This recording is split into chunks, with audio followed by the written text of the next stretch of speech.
Olá, seja bem-vindo ao canal Bíblia Fácil com Joey Lopes.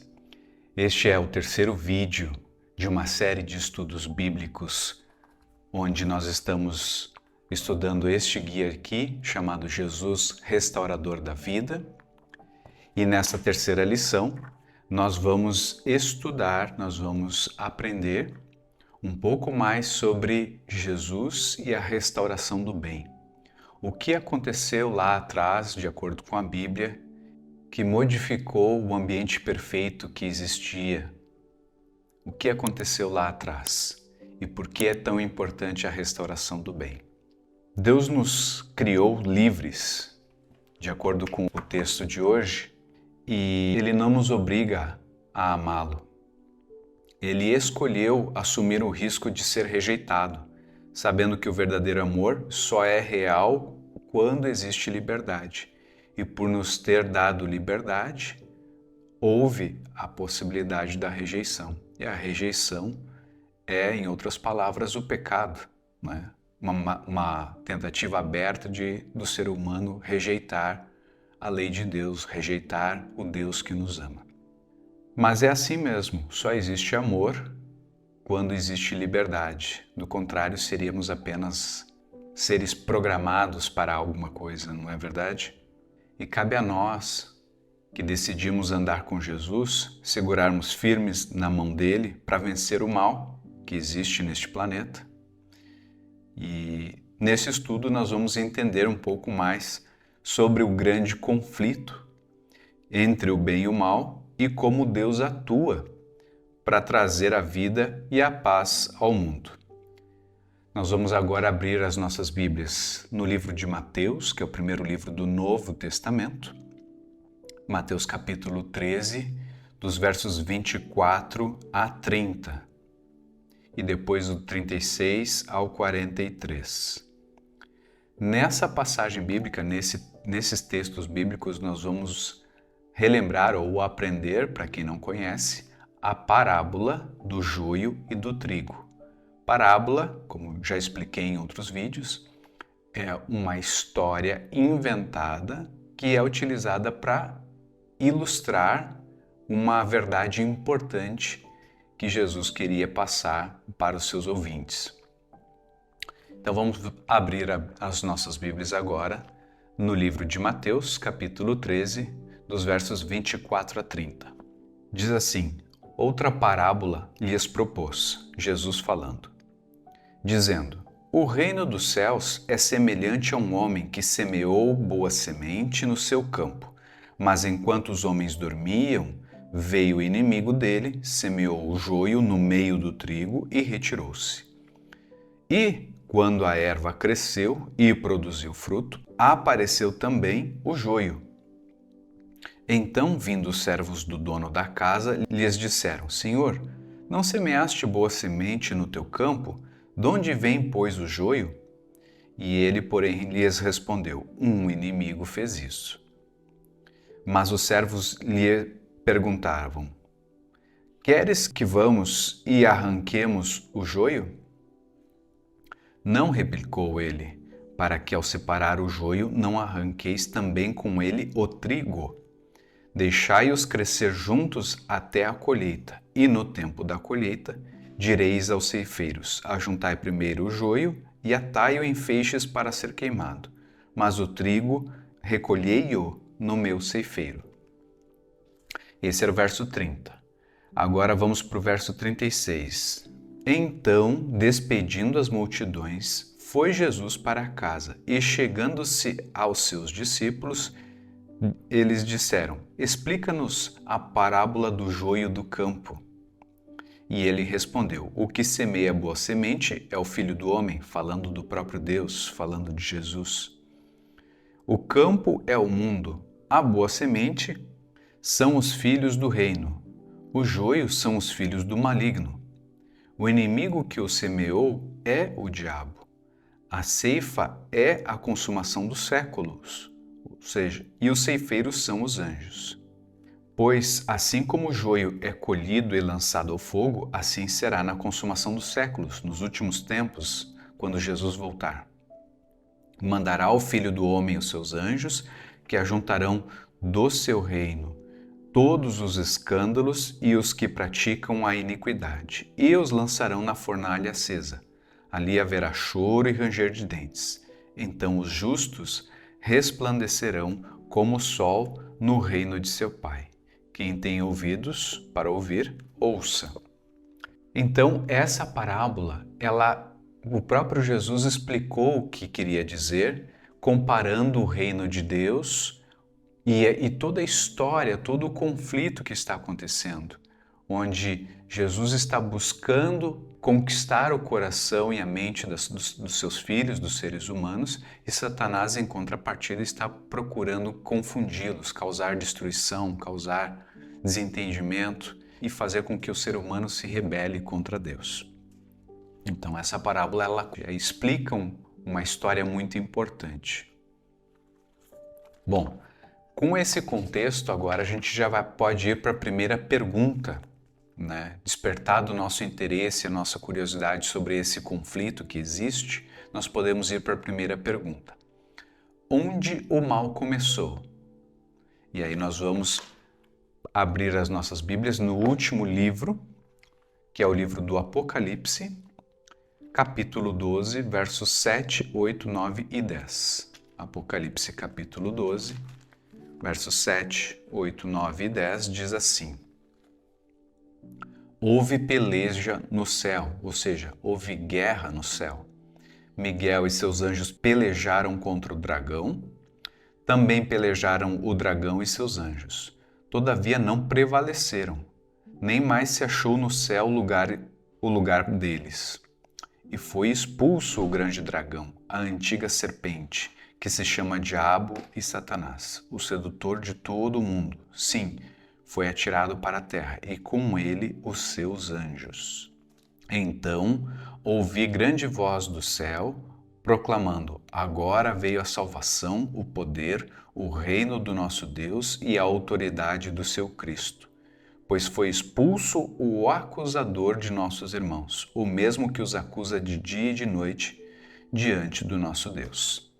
Este trecho da Bíblia explica um conflito que houve quando Satanás ainda era um anjo e se rebelou contra Deus. E houve guerra no céu. E ele foi expulso junto com os anjos que o seguiram, e ele foi expulso para a terra. Então, respondendo à primeira pergunta, onde o mal começou? Ele começou no céu, com a rebelião de Lúcifer, de Satanás e seus anjos. Pergunta 2. Quem originou o pecado? Agora nós vamos localizar o livro de Ezequiel, que está no Velho Testamento, o capítulo 28 e depois os versos 14 a 17. Todos esses textos que nós estamos lendo estão na descrição do vídeo e você pode acompanhá-los também na sua Bíblia, seja no aplicativo do celular, seja abrindo a versão online no computador, ou seja, utilizando uma Bíblia como esta. Ezequiel 28, versos 14 a 17 diz assim: Tu eras querubim da guarda ungido, e te estabeleci. Permanecias no monte santo de Deus, no brilho das pedras andavas. Perfeito era nos teus caminhos, desde o dia em que foste criado, até que se achou iniquidade em ti. Na multiplicação do teu comércio, se encheu o teu interior de violência, e pecaste, pelo que te lançarei profanado, fora do monte de Deus, e te farei perecer, ó querubim da guarda, em meio ao brilho das pedras. Elevou-se o teu coração por causa da tua formosura, corrompeste a tua sabedoria por causa do teu resplendor. Lancei-te por terra diante dos reis, te pus, para que te contemplem. Esse texto está falando de Lúcifer, um anjo que era um querubim da guarda, ungido, andava de maneira perfeita nos caminhos de Deus até o dia que se achou iniquidade nele. Então, quem originou o pecado? Um anjo que era exaltado, um anjo que era importante dentro do reino de Deus. Foi a partir desse anjo que se originou o pecado. Essa é a resposta da pergunta 2. Pergunta 3. O que Deus estabeleceu para preservar o livre-arbítrio da humanidade? Agora estamos falando dos seres humanos. Vamos para o livro de Gênesis, que é o primeiro livro da Bíblia, capítulo 2, versos 15 a 17. Diz assim, verso 15: Tomou, pois, o Senhor Deus ao homem e o colocou no jardim do Éden para o cultivar e guardar. E o Senhor Deus lhe deu esta ordem: de toda árvore do jardim comerás livremente, mas da árvore do conhecimento do bem e do mal não comerás, porque no dia em que dela comeres, certamente morrerás. O que Deus usou então para estabelecer e preservar o livre-arbítrio da humanidade? Ele utilizou a árvore do conhecimento do bem e do mal. A partir dessa árvore, o ser humano teria a possibilidade de escolher se desejaria ficar ao lado de Deus, firme e obediente a Deus, ou se ele escolheria o mal, se ele escolheria um caminho diferente daquele que Deus havia proposto. Então Deus proporcionou ao ser humano a escolha de que caminho seguir. E essa escolha foi através da árvore do conhecimento do bem e do mal. Pergunta 4. Qual foi a essência do primeiro pecado? Está lá em Gênesis, no capítulo 3, dos versos 1 a 6. Lá nós vamos compreender qual foi a essência do primeiro pecado. Diz assim: Mas a serpente, mais sagaz que todos os animais selváticos que o Senhor Deus tinha feito, disse à mulher: É assim que Deus disse: Não comereis de toda a árvore do jardim? Respondeu a mulher: Do fruto das árvores do jardim podemos comer, mas do fruto da árvore que está no meio do jardim, disse Deus, dele não comereis, nem tocareis nele, para que não morrais. Verso 4. Então a serpente disse à mulher: É certo que não morrereis, porque Deus sabe que no dia em que dele comerdes do fruto, se vos abrirão os olhos, e como Deus, sereis conhecedores do bem e do mal. Vendo a mulher que a árvore era boa para se comer, agradável aos olhos, e árvore desejável para dar entendimento, tomou-lhe do fruto e comeu, e deu também ao marido, e ele comeu. Então, qual foi a essência do primeiro pecado? Você poderia pensar que a essência do primeiro pecado foi a gula, foi querer comer algo. Poderia pensar que alguma outra razão para Adão e Eva terem cometido o pecado. Mas o fato é que eles se rebelaram. Adão e Eva, os primeiros seres humanos criados por Deus, se rebelaram contra Deus. Desejaram desobedecer a uma ordem que Deus havia dado. Desejaram fazer algo que Deus disse que não era para fazer. Essa é a essência do primeiro pecado, rebelião. E essa é a resposta da pergunta 4, rebeldia. Pergunta 5. O que é pecado? O que a Bíblia diz e como ela define pecado? Vamos para o livro de 1 João, ou primeira carta escrita por João, que está lá no final da Bíblia, no Novo Testamento, no capítulo 3, verso 4.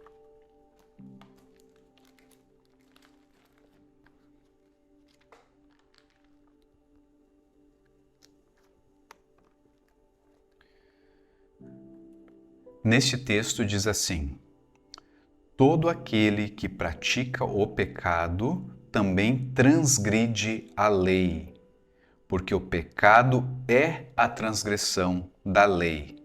Essa é, de acordo com a Bíblia, a classificação, o conceito de pecado. Pecado é a transgressão da lei. Da lei de quem? De Deus. Deus definiu, estabeleceu uma lei para os seus filhos, para os seres humanos, e o pecado é a transgressão, é a desobediência dessa lei. Pergunta 6, última pergunta desse estudo. Qual é a consequência final do pecado e qual é a resposta de Deus a todo o mal? Vamos abrir as nossas Bíblias no livro de Romanos, capítulo 6, verso 23. Nesse texto diz assim: porque o salário do pecado é a morte, ou seja, a consequência do pecado, o resultado do pecado é a morte. Mas o dom gratuito de Deus é a vida eterna em Cristo Jesus, nosso Senhor. Então, a resposta certa para a pergunta 6, qual é a consequência do pecado e qual é a resposta de Deus para todo o mal? Diz assim, porque o salário do pecado é a morte, mas o dom gratuito de Deus é a vida eterna em Cristo Jesus, nosso Senhor. Dom é algo que Deus nos dá, certo? Então, embora a consequência e o resultado do pecado seja a morte, se nós nos apoiarmos, se nós buscarmos a Deus e fizermos com que Ele seja o Senhor da nossa vida, o que Ele nos dará é a vida eterna por meio de Cristo Jesus. Essa é a esperança, essa é a boa notícia. Sim, vivemos num mundo de pecado, mas o problema do pecado já foi resolvido por meio de Jesus. Basta que nós o aceitemos na nossa vida para vivermos uma vida em que Ele nos dá a esperança de um mundo melhor, da vida eterna, de uma vida onde não mais vai existir pecado, numa vida onde só vai existir perfeição, seres livres, dotados de livre-arbítrio, que viverão num ambiente perfeito, como deveria ser desde o início, desde o momento em que Adão e Eva foram criados por Deus. Deus vai restabelecer o plano original. Este sempre foi o plano de Deus para os seres humanos. Ao final desse estudo, você ainda pode concluir o seguinte, que vale a pena permanecer na presença de Jesus, como está lá em 1 João capítulo 3, verso 6. Você pode seguir o conselho da Bíblia e não brincar com o pecado, como está lá em Romanos 6, capítulo 12. Você também pode orar a Deus para não cair em tentação, como está lá em Mateus capítulo 26, verso 41. E por fim, você pode resistir a Satanás, ou seja, não ceder à pressão da tentação, usando o poder que Jesus lhe dá, conforme está lá em Tiago, capítulo 4, verso 7. Espero que Deus lhe abençoe e que você continue firme, estudando a Bíblia e conhecendo cada vez mais deste Deus maravilhoso que se revela a nós através da Bíblia. Um abraço.